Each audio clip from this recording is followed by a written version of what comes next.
नमस्कार दोस्तों, आप सभी का स्वागत है आपके अपने YouTube चैनल छत्तीसगढ़िया ज्ञानी में। आज के इस वीडियो में हम पांडुवंश को पढ़ेंगे। इसमें सिरपुर के पांडुवंश को देखेंगे। चलिए देखते हैं सिरपुर के पांडुवंश का उदय कहाँ से हुआ था। सरबपुरीय शासकों के बाद छत्तीसगढ़ अर्थात दक्षिण कोसल में पांडुवंश का उदय हुआ। इंद्रबल ने सरबपुरी वंश के शासक प्रवरराज द्वितीय की हत्या करके पांडुवंश की नींव रखी और पांडुवंश ने सिरपुर को अपनी राजधानी बनाया। इनका शासनकाल 6वीं से 7वीं शताब्दी तक था और इनकी राजधानी सिरपुर थी।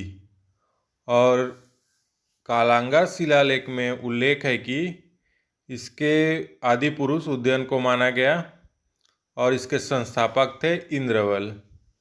इंद्रबल ने सरबपुरी वंश के शासक प्रवरराज द्वितीय की हत्या करके पांडुवंश की नींव रखी। आइए अब देखते हैं पांडुवंश के प्रमुख शासकों को। सबसे पहला है उदयन। उदयन को पांडुवंश का आदि पुरुष माना जाता है। यह कालांजर शिलालेख में उल्लेखित किया गया है। नेक्स्ट है इंद्रबल। इंद्रबल ने पांडुवंश की नींव रखी थी। इन्होंने सरबपुरी शासक प्रवरराज द्वितीय की हत्या करके पांडुवंश की नींव रखी थी। इंद्रबल का विवाह राजकुमारी लोकप्रशासा से हुई थी। राजकुमारी लोकप्रशासा सरबपुरी वंश के राजकुमारी थी। इंद्रबल ने एक नगर बसाया था जिसका नाम इंद्रपुर था। इन्होंने अपने नाम पर एक शहर बसाया, उसका नाम क्या था? इंद्रपुर था। उसे वर्तमान में खरौद के नाम से जाना जाता है। खरौद में लक्ष्मणेश्वर मंदिर का निर्माण करवाया था। इंद्रबल ने ही खरौद में लक्ष्मणेश्वर मंदिर का निर्माण करवाया था। और लक्ष्मणेश्वर मंदिर भगवान शिव का मंदिर है। अगला शासक है ईशान देव। खरौद के लक्ष्मणेश्वर मंदिर में ईशान देव के नाम का वर्णन मिलता है।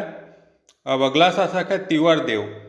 तिवर देव ने अपने शासनकाल में पांडुवंश का विस्तार उड़ीसा तक किया और ये वैष्णव धर्म के अनुयायी थे और इन्होंने सकल कोसलाधिपति की उपाधि धारण की।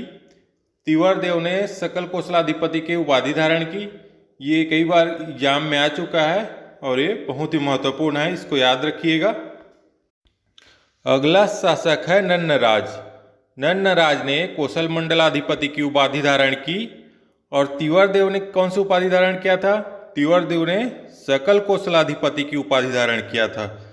इसे अच्छे से याद रखिएगा, ये कंफ्यूज बहुत होता है इसमें। अगला शासक है हर्षगुप्त।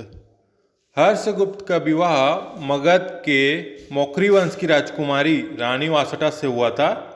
रानी वासटा मगध के राजा सूर्यवर्मा की पुत्री थी और हर्षगुप्त के पुत्र का नाम था महाशिवगुप्त बालार्जुन था।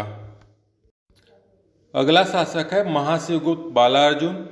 महाशिवगुप्त का बालार्जुन का शासनकाल 595 ईस्वी से 655 ईस्वी तक चला।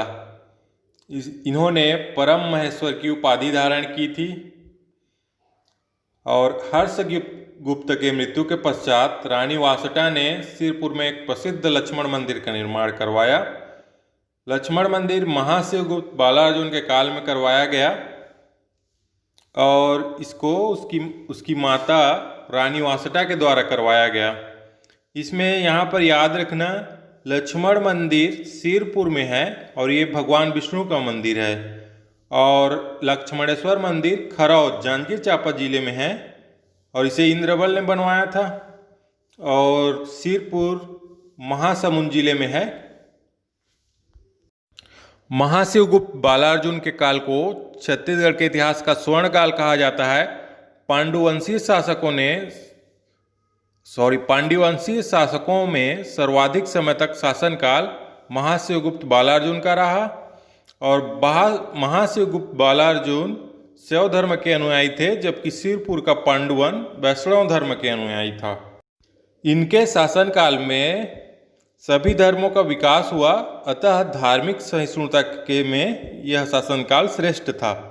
इनके शासनकाल में चीनी यात्री वेनसांग आया था और ह्यूएन ने इसका वर्णन अपनी पुस्तक सीयूकी में किया है। और सीयूकी में छत्तीसगढ़ का उल्लेख कियासलो के नाम से किया है। कियुसिकी नामक पुस्तक में छत्तीसगढ़ का उल्लेख किस नाम से है? कियासलो नाम से है।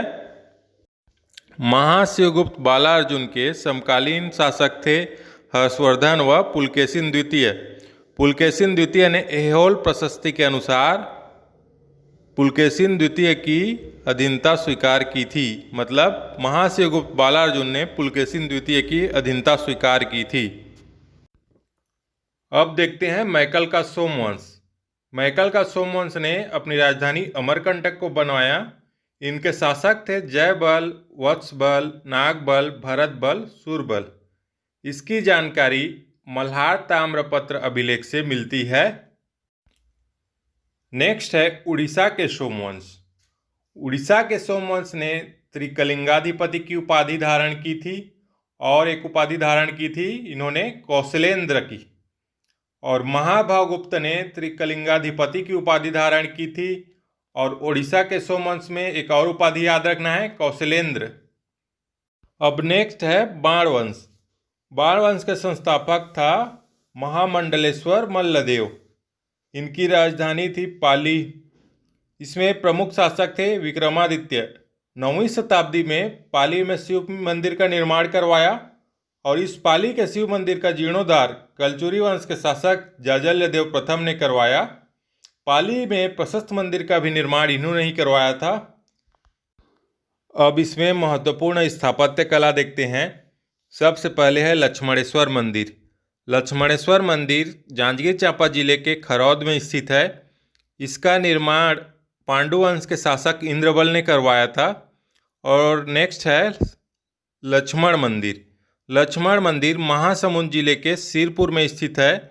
और इसका निर्माण रानी वासटा ने अपने पति हर्षगुप्त की याद में करवाया था। और यह मंदिर महाशिवगुप्त बालार्जुन के काल में करवाया गया था। और लक्ष्मण मंदिर भगवान विष्णु का मंदिर है और लक्ष्मणेश्वर मंदिर भगवान शिव का मंदिर है। ये दोनों में बहुत कन्फ्यूजन होता है, याद रखना। इसमें लक्ष्मणेश्वर मंदिर जांजगीर चांपा जिले के खरौद में है और लक्ष्मण मंदिर महासमुंद जिले के सिरपुर में स्थित है। और पाली का शिव मंदिर का निर्माण बाणवंशीय शासक विक्रमादित्य ने करवाया था। और इसका जीर्णोद्धार कलचुरी शासक जाजल्यदेव प्रथम ने करवाया। जाजल्यदेव प्रथम कलचुरी शासक थे। इसको आगे के वीडियो में पढ़ेंगे, जब कलचुरी वंश पढ़ेंगे तब। अब राजवंश और राजाओं के उपाधि देख लेते हैं, कौन से राजाओं ने क्या क्या उपाधि धारण किया। सबसे पहले देखते हैं त्रिकलिंगाधिपति। त्रिकलिंगाधिपति की उपाधि उड़ीसा के सोमवंश शासकों ने धारण किया।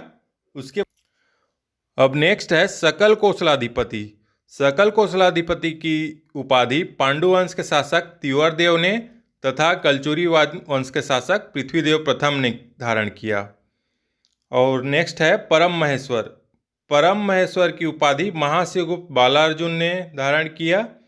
अब इसके बाद है परम भागवत। परम भागवत की उपाधि पांडुवंशीय शासकों ने धारण किया। वीडियो को पूरा देखने के लिए धन्यवाद। वीडियो अच्छा लगा तो वीडियो को लाइक करिए, शेयर करिए और चैनल को सब्सक्राइब करिए।